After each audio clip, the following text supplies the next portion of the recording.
নমস্কার বন্ধুরা, আবারও বড় পরিবর্তন।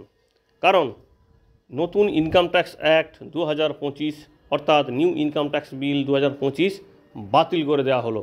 আপনারা জানেন 1 এপ্রিল থেকে যে নতুন আয়কর আইনটি চালু হয়েছিল, যেটার নাম ছিল 2025 ইনকাম ট্যাক্স অ্যাক্ট, তো সেটাকে আচমকা 8ই অগাস্ট 2025-এ মাননীয় অর্থমন্ত্রী উইথড্র করে নিল। কারণ এর আগে যে আইনটি ছিল সেটা 1961 সালের পুরনো আইন, সেই অনুযায়ী কিন্তু এবছরও আমরা আইটিআর রিটার্ন ফাইল করছি, কিন্তু আচমকা হঠাৎ নতুন আয়কর আইন পেশ করা হলো, আবার তুলে নেওয়া হলো। তো এক্ষেত্রে কি হতে পারে? তাহলে কি আবার সেই পুরনো আইনটাই থাকবে যেটা অলরেডি আমরা ব্যবহার করছি, সেটা নাকি নতুন কিছু সরকার আনতে চলেছে, সেই বিষয়টি আলোচনা করব।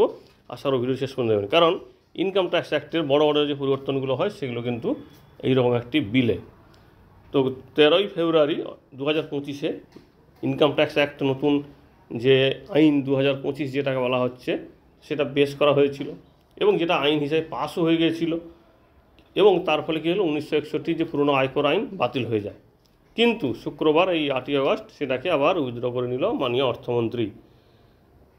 কারণ বলা হচ্ছে যে 11ই আগস্ট নাকি আবারও একটি রিভাইজড আইটিআর অ্যাক্ট 2025 পেশ করা হবে, এবং সূত্রের খবর বিভিন্ন কমিটির যে সুপারিশ, বিশেষ করে বৈজয়ন্তী পান্ডা কমিটি, ওটাই কিন্তু লাগু হতে চলেছে, বা ওর বেশিরভাগ জিনিসগুলোই এখানে ঢুকতে চলেছে। সূত্র জানিয়েছে বিলের একাধিক সংস্করণের বিভ্রান্তি এড়াতে এবং সমস্ত পরিবর্তন অন্তর্ভুক্ত করতে একটি স্পষ্ট এবং আপডেটেড সংস্করণ প্রদান করা হবে, এবং আয়কর বিলের নতুন সংস্করণ সোমবার অর্থাৎ আগামী 11ই আগস্ট এটা বিলে সংসদে পাস করা হবে।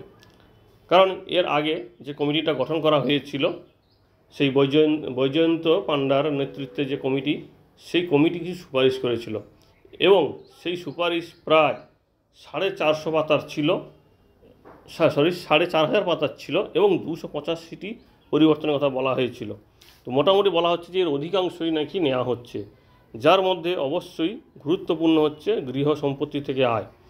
এতদিন যে গৃহ সম্পত্তি থেকে যে আয় ছিল তাতে কিন্তু স্ট্যান্ডার্ড ডিডাকশন 0 ছিল, যেটাকে বাড়িয়ে নাকি 30 করার কথা বলা হয়েছে ওই কমিটির পক্ষ থেকে। এবার বাস্তবে কতটা হবে বা কতটা স্বীকৃতি পাবে সেটা তো পরের কথা, কিন্তু এটা মোটামুটি বলা হচ্ছে বিভিন্ন ধরনের রিপোর্টে, বিভিন্ন মিডিয়াতে, যে এবার স্ট্যান্ডার্ড ডিডাকশনটা গৃহ সম্পত্তি থেকে যে আয় সেখানে বাড়ানো হবে। গৃহ ঋণের উপর যে সুদের ছাড় সেটাও বাড়তে চলেছে। শুধুমাত্র এতদিন কী ছিল, শুধুমাত্র স্ব-অধিকৃত যে বাড়ি তার যদি গৃহ ঋণের সুদ হয় তখন, কিন্তু এবার বলা হচ্ছে ভাড়ার উদ্দেশ্যে ব্যবহৃত যে সম্পত্তি সেখান থেকে যে সুদ আপনাকে দিতে হয় সেই সম্পত্তিটি নেওয়ার জন্য, ভাড়ায় নেওয়ার জন্য, তো সেক্ষেত্রেও কিন্তু সেটাও কিন্তু ইনকাম ট্যাক্স অ্যাক্টে ছাড়ের ব্যবস্থা থাকবে। টিডিএস এবং টিসিএসের জন্য সহজ এবং স্বচ্ছ রিফান্ড ব্যবস্থা থাকছে।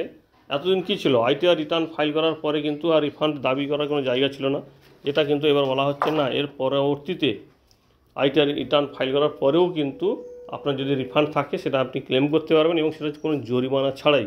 এই সুপারিশটিও নাকি নেয়ার কথা বলা হয়েছে। এবং 0 টিডিএস, কোনো জায়গায় আপনার টিডিএস লাগছে না, বা ইনকাম ট্যাক্স আয়কর যে দপ্তর, সেই আয়কর দপ্তরে আপনার কোনো আয়কর লাগছে না, সেক্ষেত্রে 0 টিডিএস সার্টিফিকেট আপনি পেতে পারেন, নতুন যদি বিলটে এটা স্বীকৃতি দেয়, কারণ এই কমিটির পক্ষ থেকে এই বিষয়টি স্বীকার করা হয়েছে। তো এইরকম বিভিন্ন ধরনের খবরও প্রকাশিত হচ্ছিল, যা নিয়ে ইনকাম ট্যাক্স ডিপার্টমেন্টের পক্ষ থেকে টুইটেও জানানো হয়েছে, যেটাকে এখন এক্স হ্যান্ডেল বলা হয়। তো তারাও জানিয়েছে যে হ্যাঁ, নতুন একটি আয়কর আইন আসতে চলেছে, তবে যেটা প্রচারিত হচ্ছে যে লং টার্ম ক্যাপিটাল গেইন ট্যাক্সে নতুন করে আরও ট্যাক্স বাড়তে চলেছে, সেরকম কোনো খবর নয়। মোটামুটি রিভাইজ করা হবে, কিছু নতুন সুবিধা দেওয়া হবে সাধারণ মানুষের জন্য, তার জন্য কিন্তু এই কাজটি করা হচ্ছে। এবং বলা হচ্ছে নতুন বিলের মাধ্যমে কর প্রক্রিয়াকে আরও ডিজিটাল করা হবে, স্বয়ংক্রিয় এবং মুখবিহীন করা হবে, অর্থাৎ কোনো মানুষের ছবি বা ভিডিও কল, অর্থাৎ কোনো গ্রাহক বা ঘুরিয়ে বলা যায় একজন আয়করদাতার কোনোভাবে কন্ট্যাক্ট হবে না সরাসরি কোনো অফিসারের সঙ্গে, যাতে অসৎ উপায়ে কোনো টাকা পয়সা লেনদেন হয়, এই বিষয়টিও মাথায় রাখা হয়েছে। এবং সম্পূর্ণ ধর্মীয় যে ট্রাস্টগুলি, তারা যদি কোনো বেনামি অনুদান পায় তার উপর কিন্তু আর কোনো ট্যাক্স নেওয়া হবে না। তবে হ্যাঁ, যদি এই রকম কোনো ট্রাস্ট বা ধর্মীয় প্রতিষ্ঠান, স্কুল বা কলেজের মতন কোনো প্রতিষ্ঠান চালায়, সেক্ষেত্রে কিন্তু তারা কিন্তু এই ছাড়টি পাবেন না।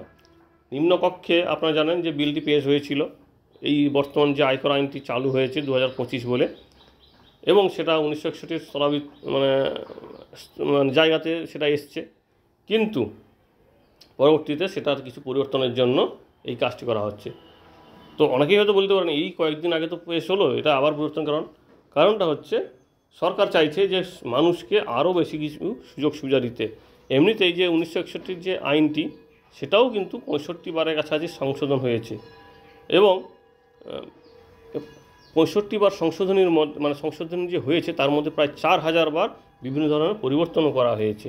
তো ভবিষ্যতে বলা হচ্ছে যে এই যে আয়কর আইন 1961 বাতিল করে নতুন যে 2025 যে পেশ করা হচ্ছে বা হয়ে গেল, সেটাকে আবার রিভাইজ করে আনার পরে যে আবার পরিবর্তন হবে না এরকম কোনো গ্যারান্টি নেই।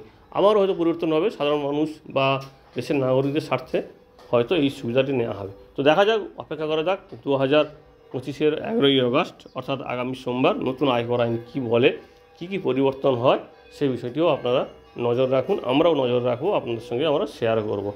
ধন্যবাদ।